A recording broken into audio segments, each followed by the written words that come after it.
my friends are simps.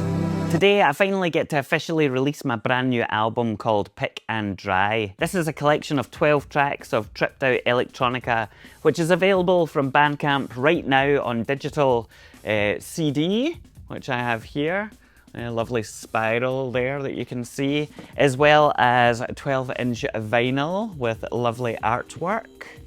And it comes on this very nice limited edition transparent yellow wax, which I think looks pretty fucking good, doesn't it? Looks good. Now, this isn't the first album I've ever put out. Over the years I've been involved in, you know, a number of different bands and stuff that have had tapes and CDs and records and all that kind of thing. However, this particular release is special because it is the first of my own albums that I have, you know, completely written, self-produced, self-funded, and perhaps foolishly decided to put out on vinyl rather than, you know, just a digital download or a handful of tapes or something like that. Now, I've spoken a lot on this channel about my complicated relationship with, you know, the streaming platforms, and I don't want to rehash all of that here. We all know Spotify are after all. But the long and short of it is that even with good streaming platforms, or, you know, the lesser evil ones like Tidal, etc., streaming might be convenient, but it's also kind of weightless. There is something ephemeral about digital-only music whereby you don't quite attribute it with the same kind of value, either as an artist or as a listener. And when I was putting together this particular collection of tracks, I realised that I didn't want it to just exist like that, or at least not only like that. I wanted this album to have some kind of substance, some kind of presence where it would act as an existential or expressive marker, I guess, if you want to get a bit wanky about it. But I didn't want it to just easily fade into the black hole of, you know, online content where you just shit it out there and then no one listens and that's it, and you move on to the next thing immediately. Given the thing physical form meant making a series of very real commitments, financial ones obviously, right, because getting records pressed is definitely not cheap, but also creative ones.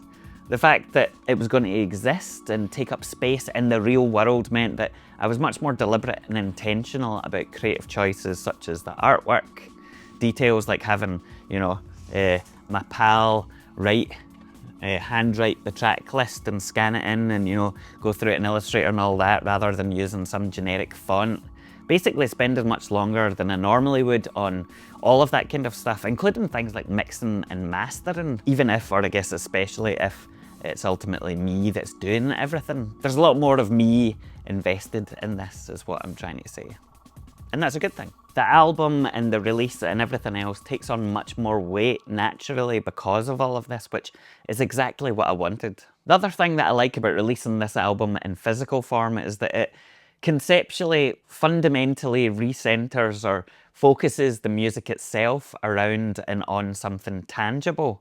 And by that, I think what I mean is that rather than all of the inspiration, energy, and time that has gone into these tracks becoming then reduced solely to, I don't know, a pile or a folder of MP3 files, they instead exist in the real world as physical objects first.